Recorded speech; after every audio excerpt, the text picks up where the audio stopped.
पीछे चिन्ह, वो भी उल्टी दिशा में। ये पांडव पीछे क्यों हट रहे हैं?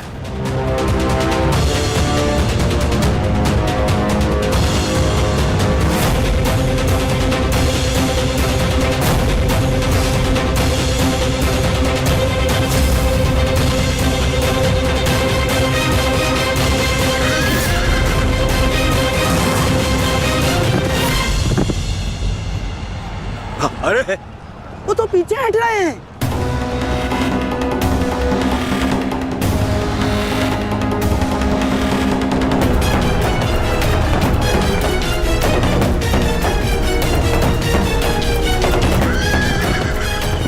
पीछा करो इनका, समाप्त कर दो सबको।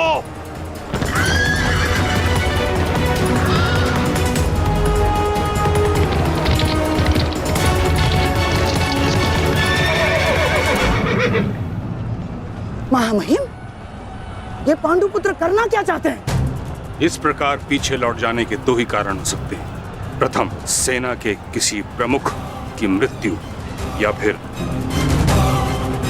पराजय का भय।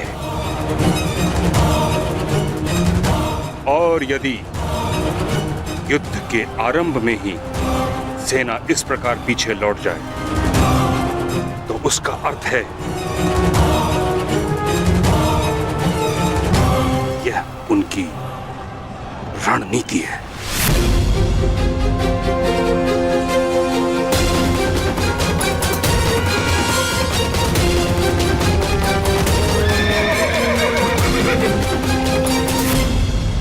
यह उनकी रणनीति है।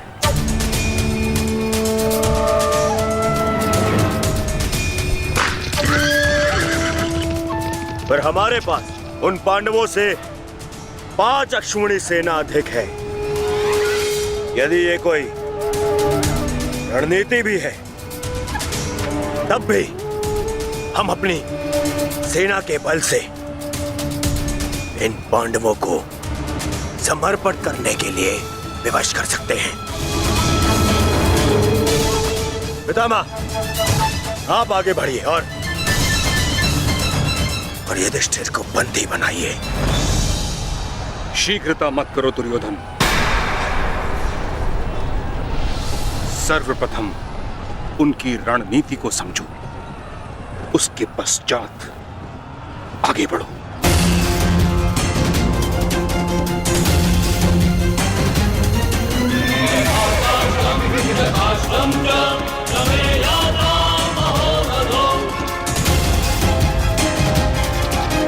जितना सरल ये दिख रहा है, ये उतना सरल होना नहीं चाहिए।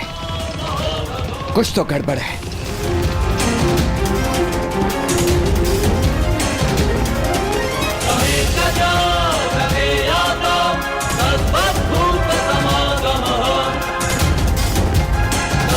रुक जाओ, ये एक छल है, हमें फंसाने की चाल है ये।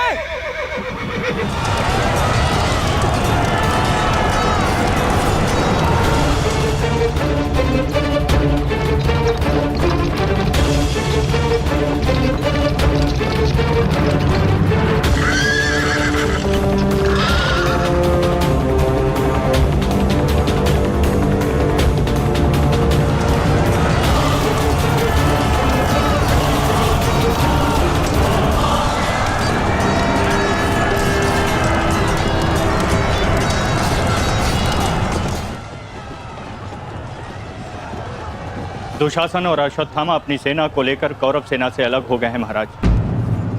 यह अवश्य ही पांडव सेना की कोई सोची समझी रणनीति है।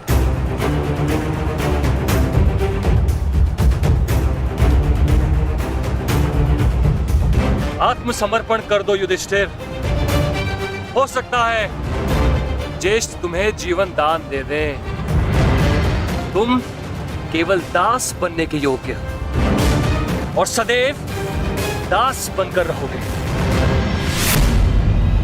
और पांचाली सदैव हमारी दासी बनकर रहेगी।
स्वस्त्र अस्त्र चलाओ पार्थ।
अब जिन्हें हमसे लड़ना था वो शत्रु आपस में ही लड़ बैठेंगे पार्थ। आज तुम्हारा बल इस धरा पर धराशाय होगा।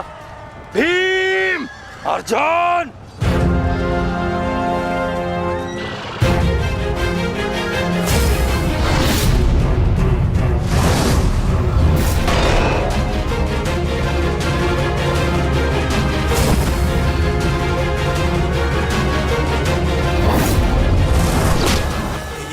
ये क्या हो रहा है?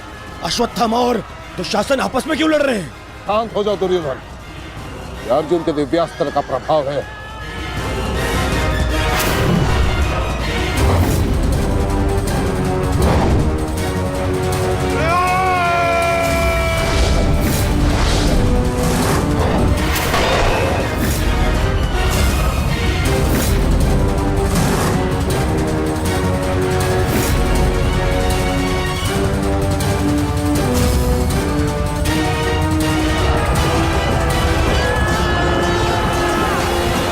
राजकुमार अर्जुन ने त्वस्तर अस्त्र का प्रयोग किया है महाराज। ये प्राचीन और बहुत ही दुर्लभ अस्त्र है। ये सैनिकों को भ्रमित करता है महाराज, और अपने ही सैनिकों में मृत्यु का भय और अपना सबसे बड़ा शत्रु दिखाई देता है महाराज, और वो आपस में ही लड़कर मर जाते हैं महाराज।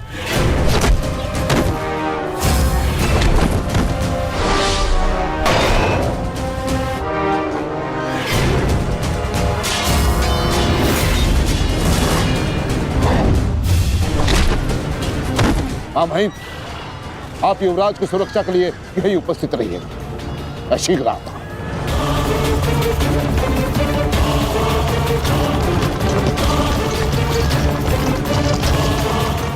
माधव, दुर्योधन पर आक्रमण करने का यही उचित समय है।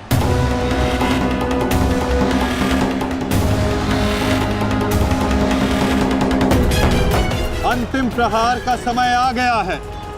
सारथी,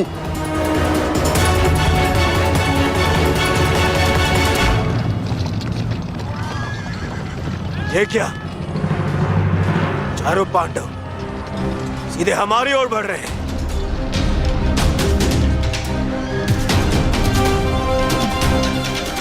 वो भी बिना किसी सुरक्षा पंक्ति के। संजय, इस अस्त्र की माया को किसी तरह तो समाप्त किया जा सकता है। कोई तो उपाय होगा। इसका उत्तर मेरे पास भी नहीं है महाराज, परंतु अवश्य ही राजकुमार अर्जुन के पास होगा, और कदाचित वो अपने पुत्र अभिमन्यु को इसकी काट बता रहे हैं महाराज। सत्य कीर्ति अस्त्र, इसे उपयोग केवल एक शक्तिशाली योद्धा ही कर सकता है।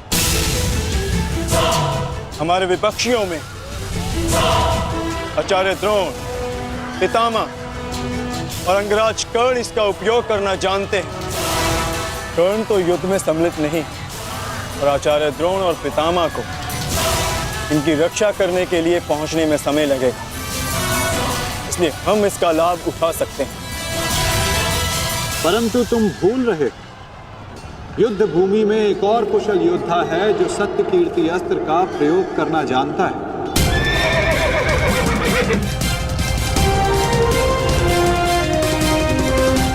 और उसको रोकना अति आवश्यक है।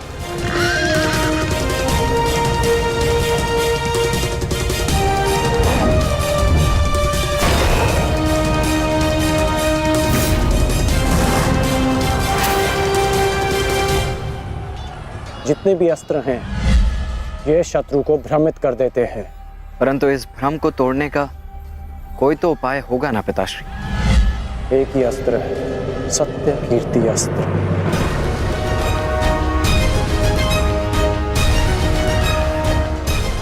ओम सत्यार्थम ओम कीर्त्यार्थम ओम नमो नमो नमो सत्य कीर्ति अस्त्राय नमः।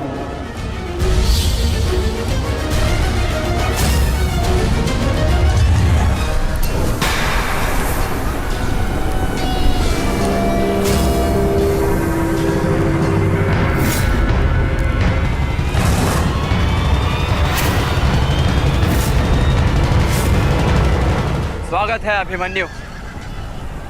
वासुदेव ने सदा तुम्हारी प्रशंसा की और कल तो तुमने महामहिम भीष्म पितामह का मार्ग भी रोक दिया था। तुम में तुम्हारी इस असाधारण वीरता का मैं सम्मान करता हूं और प्रशंसा भी। परंतु इस समय मुझे मेरी सेना की रक्षा करनी है और ऐसा करने से मुझे कोई नहीं रोक सकता। प्रशंसा तो तुम्हारी भी बहुत हो रही है वृषसेन। जिस वीरता से तुमने मेरे पिताश्री का सामना किया वो सराहनीय था। परंतु इस समय मेरा भी केवल एक ही लक्ष्य, तुम्हें रोकना। तो विलंब कैसा? मैं प्रस्तुत हूं।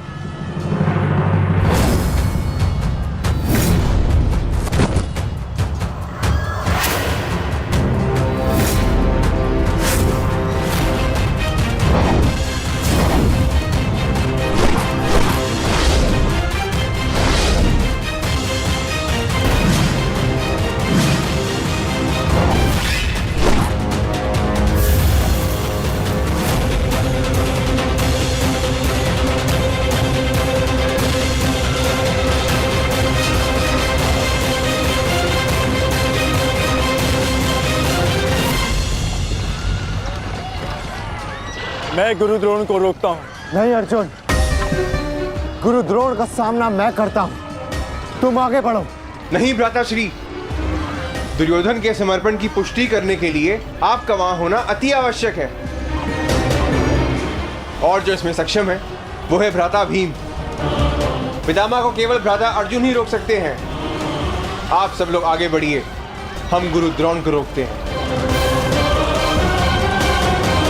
सारथी, शीघ्रता करो।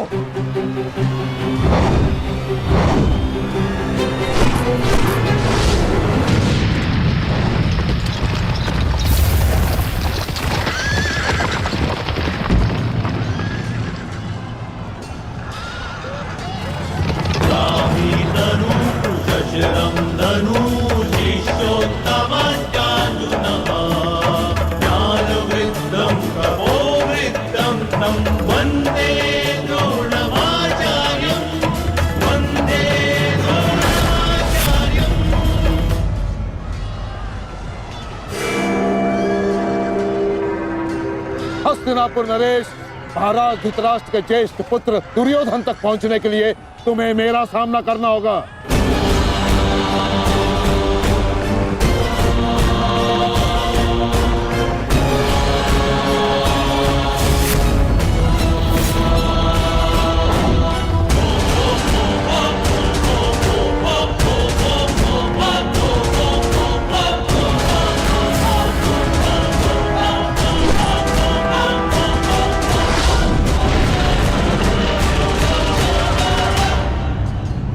अद्भुत अर्जुन, मुझे गर्व है तुम पर। माना कि भ्राता अर्जुन आपके प्रिय है, परंतु हम भी आपके शिष्य हैं गुरुदेव। अपने साथ बंद करने का अवसर हमें भी प्रदान करें। अवश्य पुत्र, परंतु स्मरण रहे एक क्षण तुम्हारे समक्ष तुम्हारे गुरु द्रोण खड़े हैं। बंद इतना सरल नहीं होगा, स्मरण रहे। हमारे गुरु ने हमें कठिन कार्यों को साधने की पूर्ण शिक्षा दी है गुरुदेव। तो सावधान नकुल।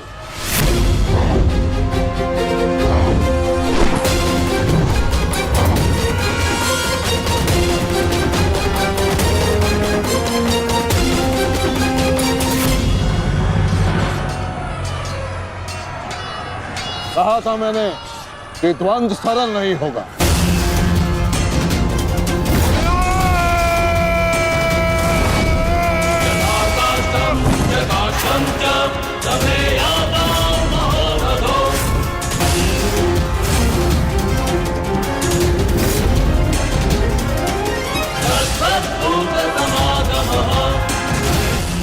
पहले मैं आपसे द्वंद करूंगा गुरुदेव।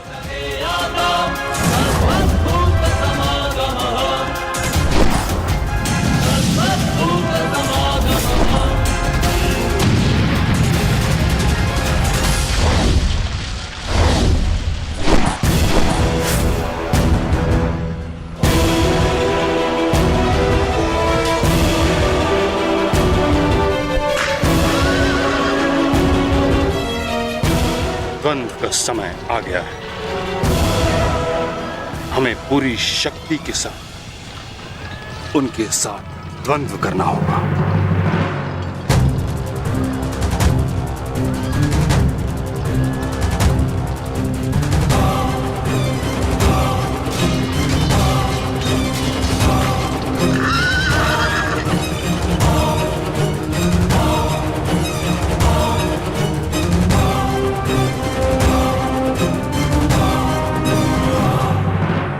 क्या हुआ पुत्र? जो कर्तव्य पूर्ण करने आए हो वह करो। मेरे साथ द्वंद्व करो। रुक क्यों गए? आक्रमण करो मुझ पर। कर्म से बड़ा कोई धर्म नहीं पुत्र।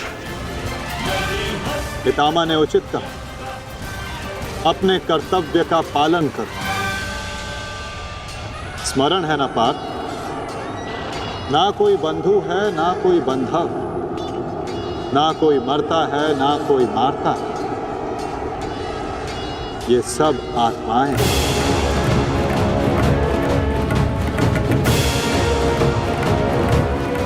हम सब निमित्त मात्र हैं पार्थ। अब किस अवसर की प्रतीक्षा कर रहे हो? अवसर तो तुम्हारे समक्ष खड़ा है पार्थ।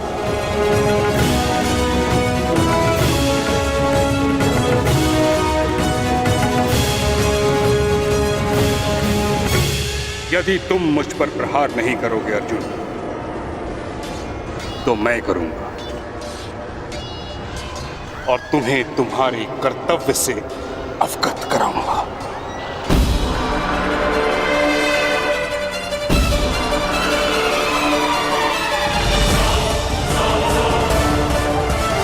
अपने प्रेम भाव को अपनी दुर्बलता मत बनाओ पार्थ, अन्यथा तुम्हारा यही प्रेम भाव तुम्हारी पराजय और अधर्म की विजय का कारण बनेगा।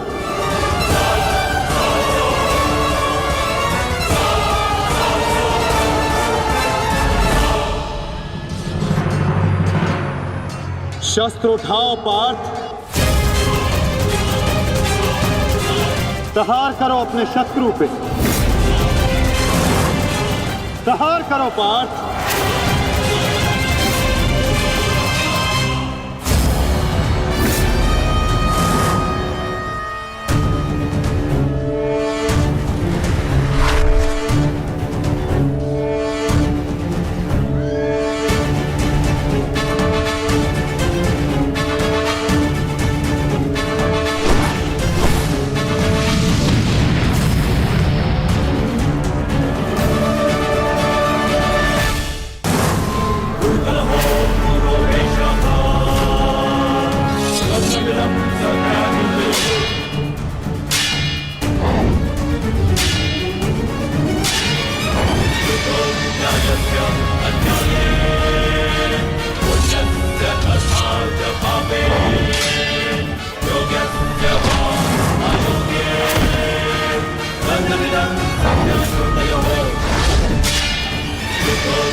अस्त्र है जो इस भ्रम को तोड़ सकता है। सत्य कीर्ति अस्त्र।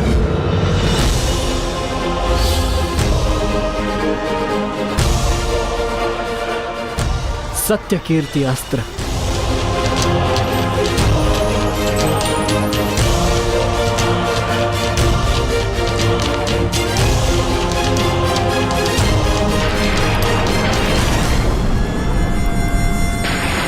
मुझे अपने कर्तव्य का पालन करना ही है। तुम भी अपने कर्तव्य का पालन करो मित्र।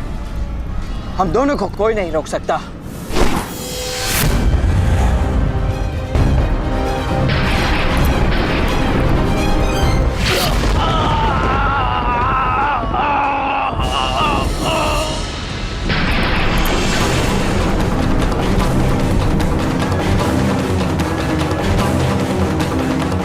रुक जा वृषसेन, मुझे विवश मत करो। मैं केवल वो कर रहा हूं जो मेरे वश में है।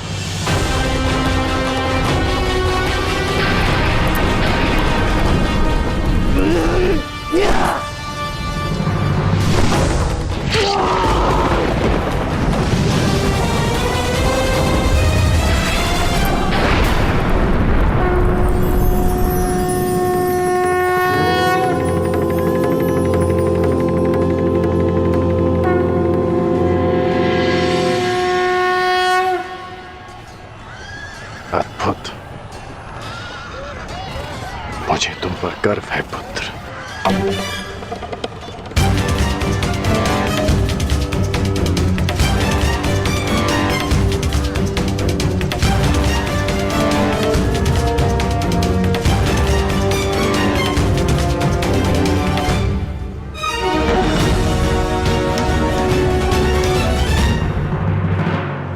क्या सूचनाएं बताओ। अंगराज, मैं वो बताओ मुझे। कुमार ऋषेण। क्या हुआ वृषसेन को? बोलो। युद्ध में बुरी तरह घायल हुए हैं।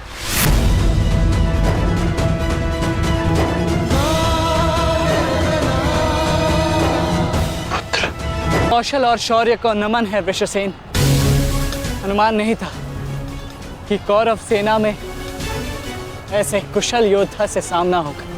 सूर्यास्त में समय अभी शेष है अभिमन्यु, और हमारे तुनीरों में बाण नहीं। तो समय व्यर्थ ना करते हुए द्वंद्व आरंभ करें। तो मैं प्रस्तुत हूं योद्धा।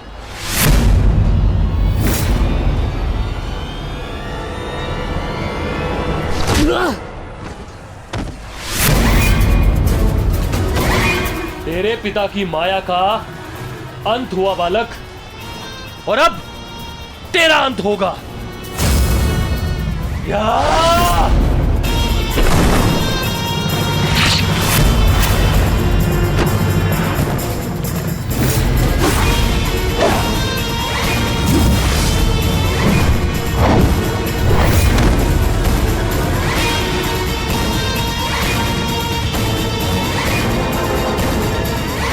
हार तब नहीं होती जब मनुष्य पराजित होता है। हार तब होती है जब वो हार मान जाता है। हार मत स्वीकारना पुत्र। इस कुरुक्षेत्र की भूमि को, इस महाभारत के युद्ध को तुम्हारी आवश्यकता है। अभी बहुत द्वंद्व शेष है। उठो, अपने क्रोध को, अपने साहस को, अपने विश्वास को एकत्रित करो। उठो और युद्ध करो। उठो पुत्र, उठो पुत्र, उठो पुत्र।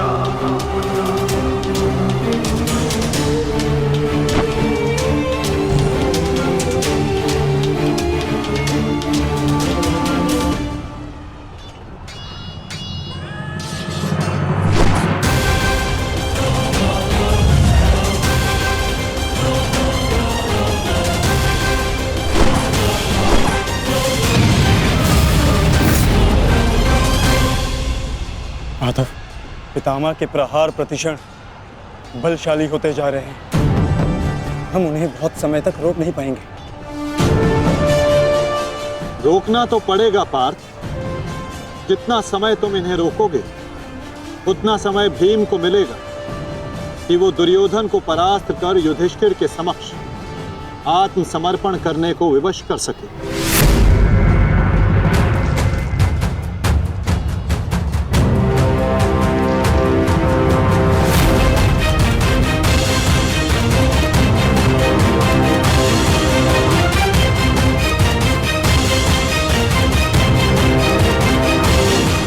दुर्योधन, ये युद्ध भूमि है, कोई रंग भूमि नहीं कि औरों के द्वंद्व का तुम आनंद उठा सको।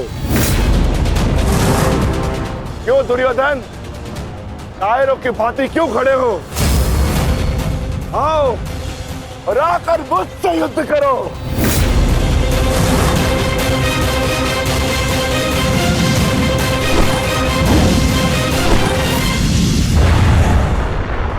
गंगापुत्र, शीघ्रता कीजिए, अर्जुन आपको द्वंद्व में उलझा रहा है। इधर भीम दुर्योधन की ओर बढ़ रहा है। महामहिम, कुछ कीजिए।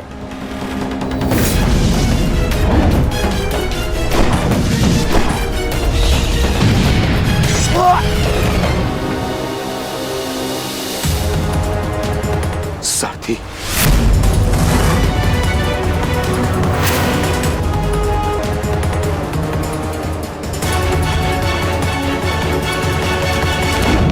सावधान अर्जुन, क्या तो तुम युद्ध करना भूल गए हो या फिर तुम्हें युद्ध करने का साहस नहीं है?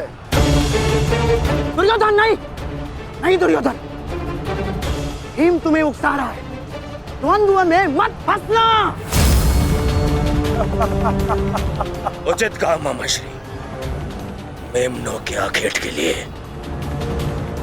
से आगे नहीं बढ़ते, बस होके भीम के लिए तो मेरी कलिंग की सेना ही पर्याप्त है। कलंक के वीरों, आक्रमण करो और इसको बंदी बना लो। जाओ।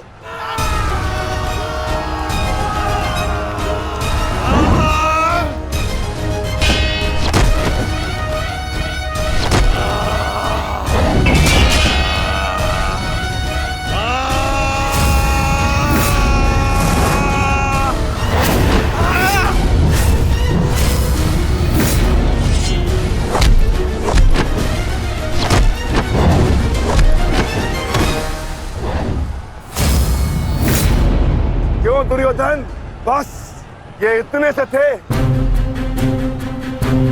अरे इनसे तो युद्ध करके मेरे हाथ पैर भी नहीं खुले।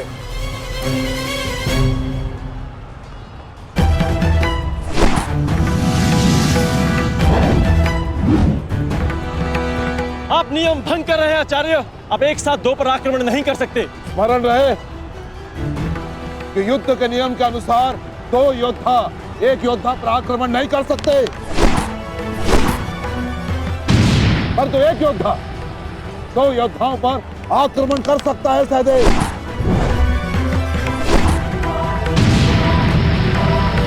क्या करें नकुल, कुछ करना होगा। हमें गुरु द्रोण को रोककर अधिक से अधिक समय भ्राता भीम को देना होगा। युद्ध सभा में चीख चीख कर अपने पौरुष का बखान करने वाले एक नपुंसक के भांति क्यों खड़े हो? अब किसे लाओगे अपनी ढाल बनाकर? ये विकोदर भीम तुम्हारी हर ढाल को तोड़कर तुम्हारा अंत करेगा। मैं तुम्हारे प्राण लेकर रहूंगा कायर दुर्योधन।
उठकर प्रहार करने का सामर्थ्य शेष है काकाश्री, या पराजय स्वीकार करते हैं? जय और पराजय की चुनौती बराबरी के योद्धाओं को दी जाती है बालक। प्रतीत होता है कि अभी तक तुम्हें कोई समर्थ योद्धा नहीं मिला।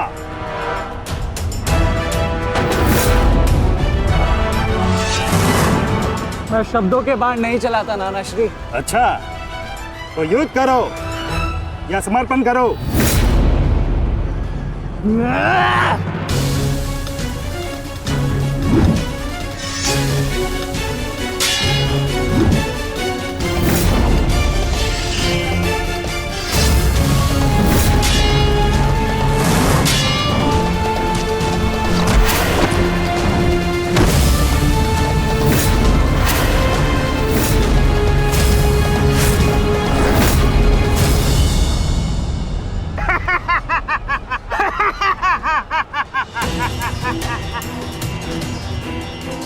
क्या हुआ, थक गए? अरे ये उस मूर्ख विराट पुत्र उत्तर की संगति का प्रभाव है। ये उसे भी यही लग रहा था कि मेरे समक्ष वो कुछ कर दिखाएगा, पर मूर्ख मृत्यु को प्राप्त हो गया। मृत्यु को चींटी की भांति इन्हीं हाथों से मसल दिया मैंने उसे। पीछे हट जाओ अभिमन्यु, अन्यथा उत्तर से कहीं पीड़ादायक मृत्यु मिलेगी, मृत्यु। तो ये समझिए कि आज उत्तर का प्रतिशोध पूर्ण होगा।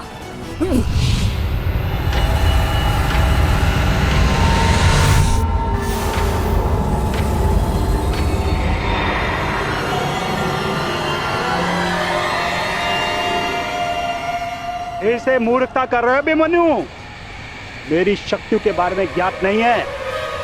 शत्रु का क्रोध मुझे और बलशाली बनाता है, बलशाली।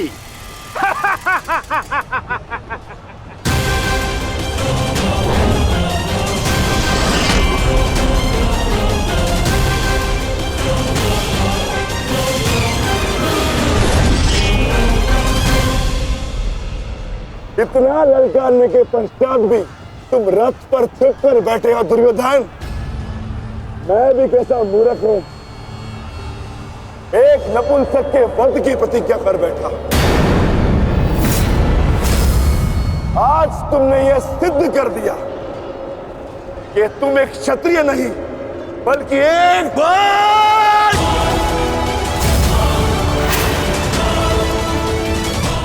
बहुत हो गया, सावधान। क्रोध से भरे कुमार भीम अब युवराज दुर्योधन की ओर बढ़ रहे हैं महाराज। मेरा दुर्योधन किसी संकट में तो नहीं ना? कहीं ऐसा तो नहीं कि भीम युद्ध के दूसरे दिन ही पांडव पक्ष को जय श्री दिलवा दे?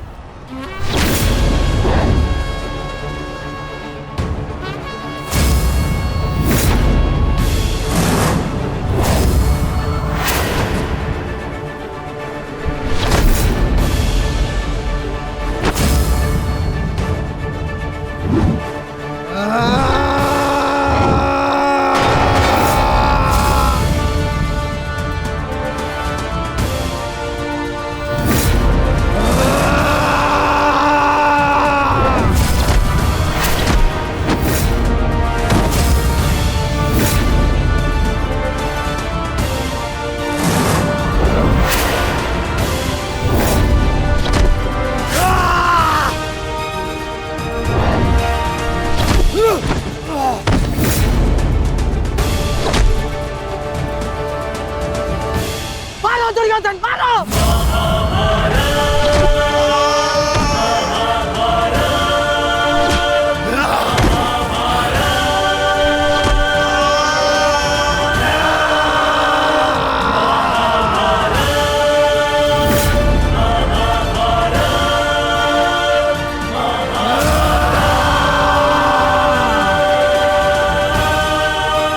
क्या हुआ गदाधारी भीम? अब दिखाओ तुम्हारा पौरुषत्व। या कहो तो हस्तिनापुर की स्त्रियों से आभूषण लाके तुम्हें पहना दूं? क्या हुआ? युद्ध बातों से नहीं, बल से जीता जाता है। यदि इस जैसे शरीर में थोड़ा सा भी साहस बचा है, क्रोध और प्रहार कर मुझ पर। अरे ये क्या पहचानेगा अपनी शक्ति को? इसे कैसे मैंने वस्त्र और आभूषण रहित करके हाथों से मत्थे बिठा दिया था मैंने।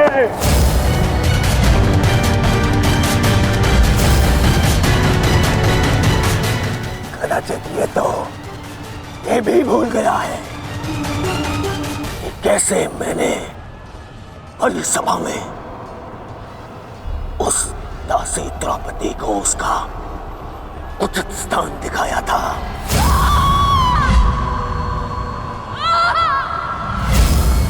आओ दासी द्रौपदी, आकर मेरी गंगा में बैठो।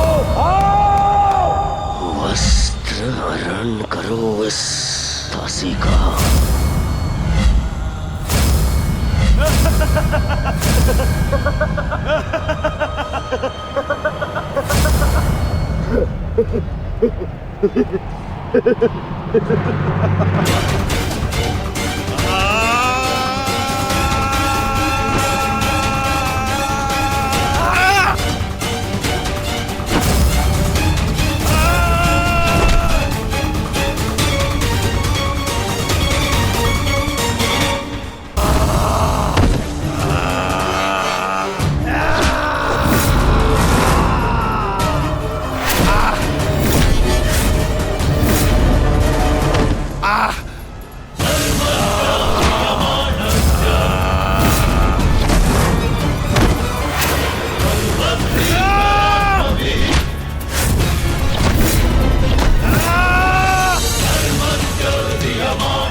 गंगापुत्र, दुर्योधन की रक्षा कीजिए गंगापुत्र।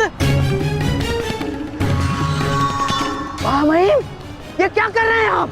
अपने वचन को पूर्ण कीजिए। आज यदि आपने भीम का वध नहीं किया तो हस्तिनापुर का युवराज घर नहीं लौटेगा। महामहिम, भीम, रुक जाओ, दूर हो जाओ दुर्योधन से, अन्यथा मुझे तुम्हारा वध करना होगा।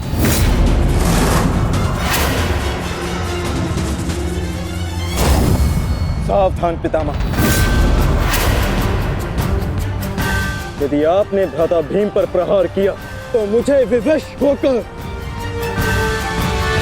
आप पर बाण संधान करना होगा। हट जाओ भीम। क्षमा चाहता हूं पितामह, आप अपना वचन पूर्ण कर रहे हैं तो मुझे भी अपनी प्रतिज्ञा का मान रखना है। आज मैं इस दुर्योधन का वध तो करके ही रहूंगा, चाहे इसके लिए मुझे स्वयं के प्राण क्यों न गंवाने पड़े।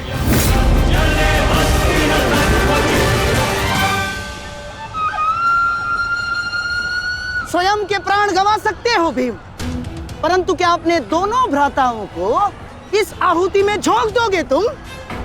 तुम्हारी इस भूल का फल नकुल और सहदेव को भुगतना होगा भीम। जरा देखो उधर।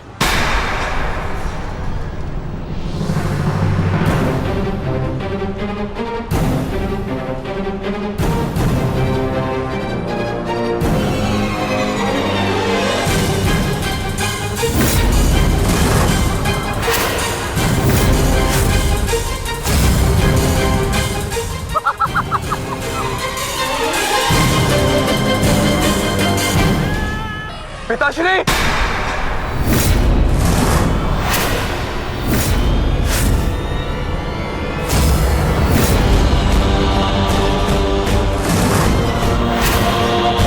शस्त्र को नीचे करिए द्रोण, अन्यथा सदैव के लिए पुत्र से हाथ खो बैठोगे।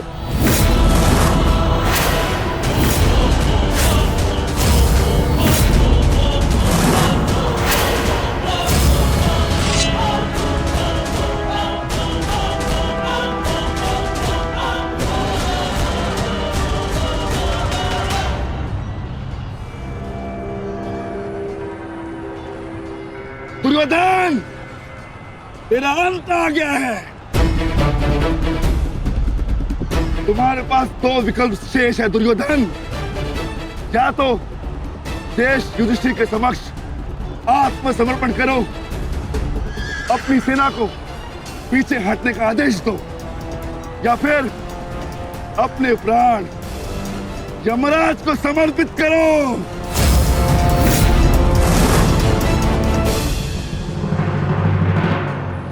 मारो भीम, मारो, शीघ्रता करो भीम। इतनी भी क्या शीघ्रता है राजकुमार युधिष्ठिर?